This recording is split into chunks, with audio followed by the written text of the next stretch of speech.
講翻啦，你嫁過嚟7年啦，你覺得有冇後悔嘅？後悔嫁咗你。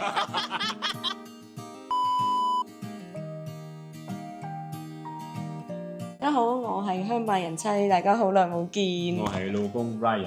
今日終於捉到佢一齊入鏡啦！咁咧呢條片咧，其實主要咧就係想開始帶入咧，去分享我哋兩公婆咧喺檳城嘅生活啊，同埋一啲分享啊。咁所以之後落嚟，可能佢都會成日都入鏡噶啦。大家請見諒啦，雖然佢望落好似靚靚仔仔咁咧，但係佢係有鏡頭恐懼症，所以我已經好自然嘅。OK， 好，你覺得你覺得你 feel good 就好啦。OK，咁我自我介紹先啦，我就係香港人妻 Anthea 啦，我就係2019年咧就嫁咗過嚟檳城，所以咧而家喺檳城都生活咗7年啦。咁我就有2個小朋友啦，一個2歲，一個5歲嘅。咁頭幾年咧過嚟嘅時候，我都係一個家庭主婦啦。咁咧近排就開始創業，就賣 Swiss roll。你笑乜嘢啊？到你啦！我主要咧，其實我做咗叫咩名？你叫咩名啊？我頭先講到我叫 Ryan 啦，所以我係 Ryan，我算係香港女婿咧，係咪？香港女仔係啊，所以我從事咧係做咗房地產嘅，做咗差唔多5年到啦。然後而家咧就係開始 join 咗一間公司，就係做馬來西亞移民計劃嘅中介。而家講翻咧，你嫁咗過嚟檳城7年啦，你對呢度人嘅有咩睇法？睇法啊，講感覺比較準確啲嘅，我覺得事實上係嘅，檳城係真係步伐比較慢啲嘅，相信好多人都知道啦，即係呢度係比較 chill 啦。咁同埋我覺得總有一樣嘢，可能大家要住落先發覺到就係、其實檳城係好有人情味。佢哋有自己嘅獨特嘅文化啦，但係咧，因為佢哋係幾個種族嘅人，即係生活喺同一個國家嘛。咁開頭其實都驚自己融入唔到，但係其實原來唔係咯。尤其是喺檳城，因為佢個華人分佈比較多啦，所以其實喺呢度接觸到好多朋友咧，同埋客人咧，其實都係溝通到嘅。咁仲要係即係大家個關係都唔錯，好容易就做到朋友。咁所以近呢幾年咧，我嗰啲華語咧都進步咗好多嘅。雖然馬拉話同福建話都仲未得。咁啊到你啦，近排你接觸咗即係多咗香港人，咁你又覺得香港人俾你嘅感覺係咩咧？唔好講我啦，我俾你感覺一定係最 sweet 嘅啦，係咪？你就唔好講啦，你嘅印象唔係幾好嘅。然後我覺得香港人呢，有幾個係我覺得好值得我哋學習嘅，就係佢哋做嘢效率好快，even 佢哋嘅腳步呢都行得比我哋快嘅。仲有第二樣嘢就係好熱情啊，好似我對翻個客仔嘅時候呢。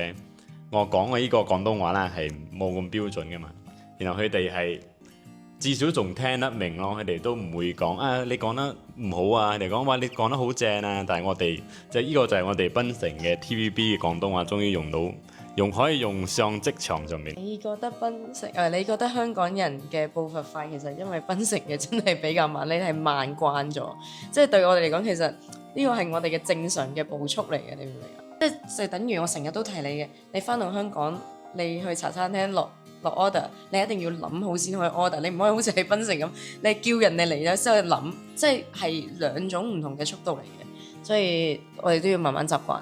所以你覺得我嘅廣東話係算正唔正？如果係 based on我哋嗰個情況，我同你一齊咗咁耐，今年都第10年啦。你呢個廣東話水平都係略差啦，有至少我嘅客仔可以接受啊。可能佢哋包容度比較高啲啫，老公。不過我嘅語言都俾你哋影響咗好多，因為呢度其實真係太多廣東人，即係佢哋叫港府人啦。其實我生活上周邊好多人都識講廣東話，其實檳城語言溝通方面係冇問題咯，我覺得係，即係基本上你出到街，其實你講廣東話，佢哋大多數都聽得明，最多佢哋會覆返你普通話。可能答唔到。係啦，可能都唔係答唔到，可能答得慢啫。聽得明嘅，聽得明。其實都比較搞笑嘅係咧，其實我哋兩個而家嘅身份係調轉咗，而家係我接觸比較多香港人。你接觸比較多，你嘅客仔係檳城嘅。係冇錯，我哋兩個係完全調轉晒。而家日常啦，佢講廣東話比我仲要多，反而係我講普通話比較多咗。因為之前頭幾年嘅時候，其實你係做 property 噶嘛，即係做翻本地人噶嘛。咁但係後來即係機緣巧合啦，咁就而家就專做咗一個香港人移民過嚟嘅一個 agent 啦，咁亦都要做埋 property 啦，又要做 visa agent 啦咁樣。咁你覺得其實兩者有啲咩唔同？即係你 serve 本地人同 serve 香港人有啲乜嘢分別，或者遇到啲乜嘢？我覺得咧，房地產中介咧係比較悶啲嘅，因為比較簡單係睇樓啫嘛。然後咧，第二階段移民計劃咧就比較再複雜啲，複雜係，但係比較正啲，冇咁悶啊。因為佢哋要辦一個移加嘅時候，一定要過嚟檳城考察㗎嘛。佢哋過嚟嘅時候咧，我就需要去帶佢哋去睇下附近嘅環境啱唔啱佢哋啦。呢個係 TVB 學翻嚟嘅， OK， 最好係所以就睇翻佢哋附近嘅環境啱唔啱佢哋啦，食嘢方面啦，包括佢哋想住嘅地方嗰度附近嘅設施啱唔啱佢哋啦。所以呢個成個流程咧就比較有啲少少導遊嘅成分，但係多元化啲咯，你就冇咁悶咯，即係唔係就咁坐 office 或者帶本地客去睇，你主要所以到最尾嘅時候就變咗好似朋友一齊去，因為你一齊玩啊嘛，同埋你要做導遊身份，因為你冇理由話，喂，你可能其實而家即係雖然啊多咗好多香港人係知道馬來西亞移民呢一樣嘢啦，即係多咗好多近呢1-2年嚟講係咪啊？我哋啱啱嫁過嚟嘅時候其實真係冇咁多，冇咁多，係啊，尤其是中間幾年 MCO 即係呢度嗰個 Covid 封咗個咧3年啊嘛，其實嗰時真係 slow down 咗好多，係近呢2-3年係咪開始就更加多咗，係啊，所以即係睇得出即係even 係香港人對檳城係有一定嘅了解，但係到佢哋嚟到本地之後咧，即係你都係需要同佢哋視察下周邊環境，俾佢哋知道檳城嘅生活係點樣咯。咁所以 that's why 點解有陣時我都會跟埋你出去帶客。咁當然啦，我唔係了解好多嘢。其實你都係好 enjoy 出去帶客嘅，你都係想去。我純粹係想揾翻啲香港人練翻啲廣東話啫，因為而家都啲口音都變咗啦，我都係啊。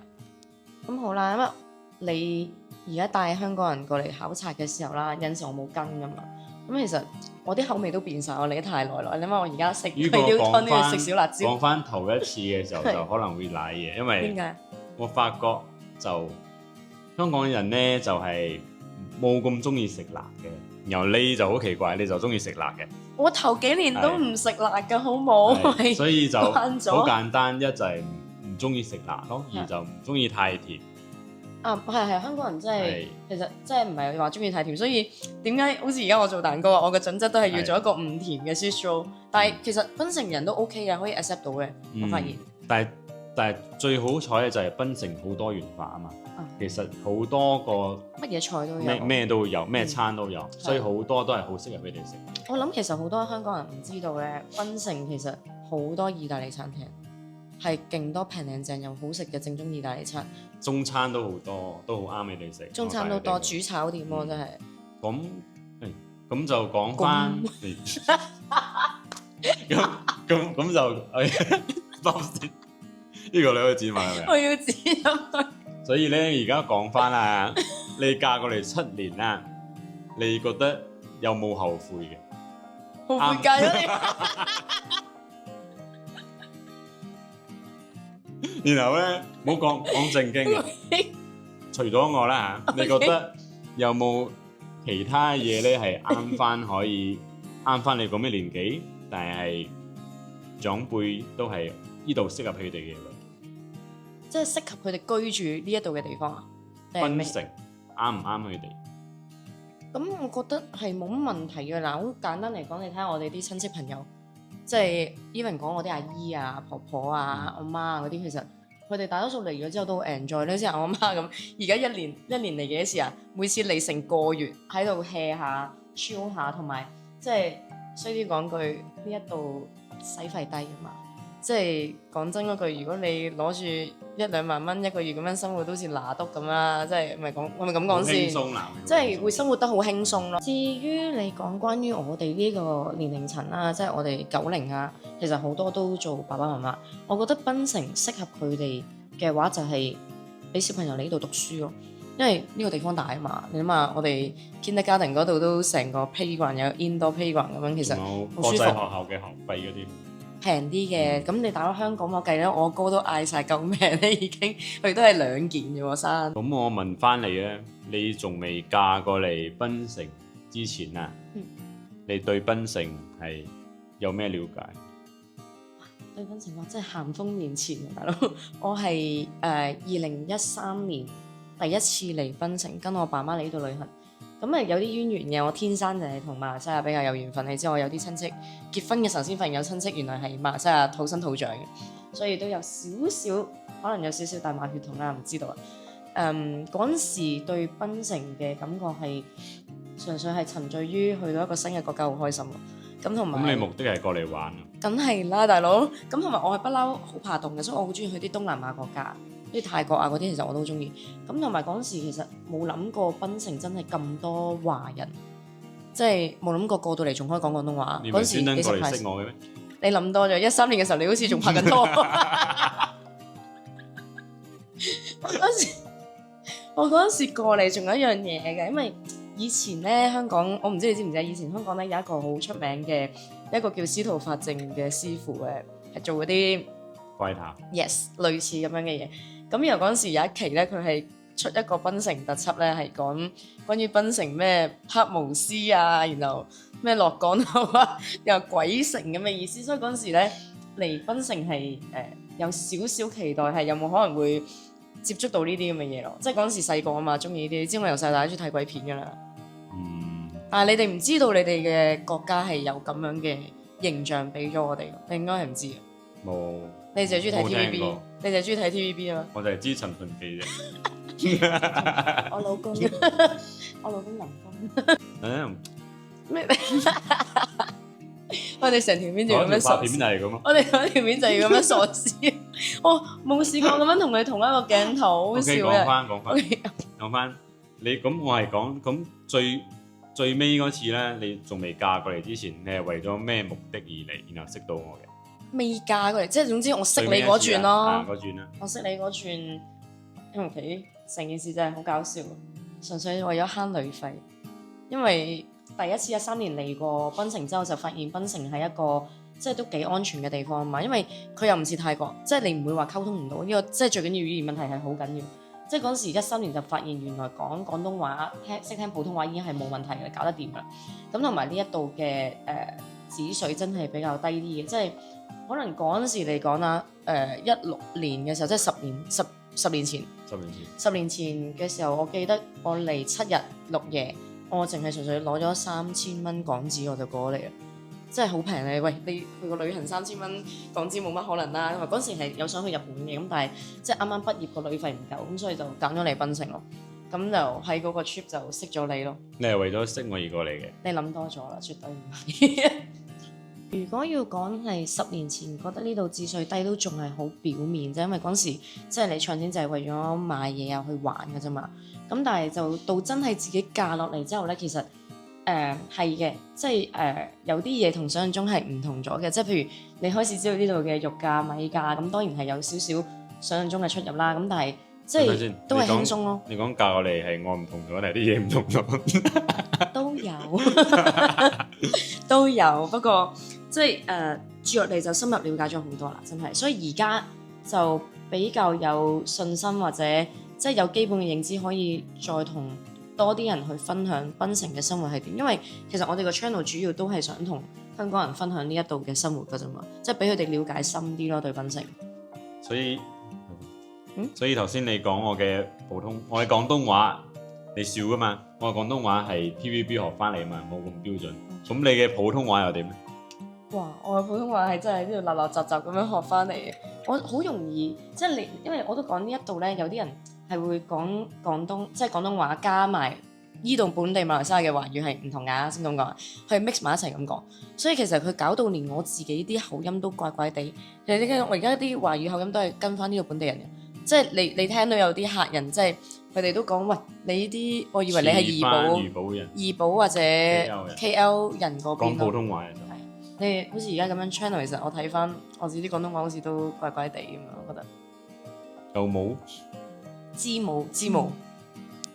但係馬來西亞嘅華語其實都真係唔難聽嘅，即係一開頭嚟覺得佢哋講得快你就未必聽得明，但係之後其實你住耐咗咧，其實佢只不過係有時佢哋因為有好多唔同種族嘅人一齊，所以佢哋一句説話入邊咧，可能都會 mix 咗啲馬拉話啊、福建話落去，但係其實你聽耐咗，其實真係唔難理解，所以我覺得語言係冇乜障礙，即係我身邊啲客人都聽得明我講嘅嘢啦，至少係啊。呢條片其實主要都係一來佢第一次登場啦，帶佢入鏡啦，咁同埋即係都想俾大家知道我哋兩公婆而家即係喺檳城嘅生活係點樣咯，因為都好耐冇更新。之後就係我自己認，我而家開始要慣。喂！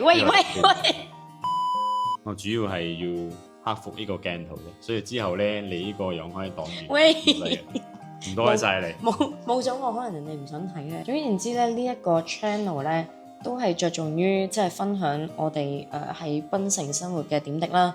咁同埋而家開始落嚟就係都會可能佢會比較多分享即係香港人移民過嚟馬來西亞 ，especially 係啦 ，especially 檳城嘅一個政策，同埋或者遇到啲乜嘢一啲問題，可能大家冇發現嘅，咁我哋都會去重點去講解一下咯。所以今日多謝晒大家睇我哋影片啦，同埋記得要訂閱我哋個 channel 啦。我哋下一次再見，拜拜！記得關注同埋訂閱我哋嘅 channel 咯。我哋下一次再見啦嚇，拜拜！你真係有鏡頭恐懼症。唔係，我跟住你俾嗰個菜。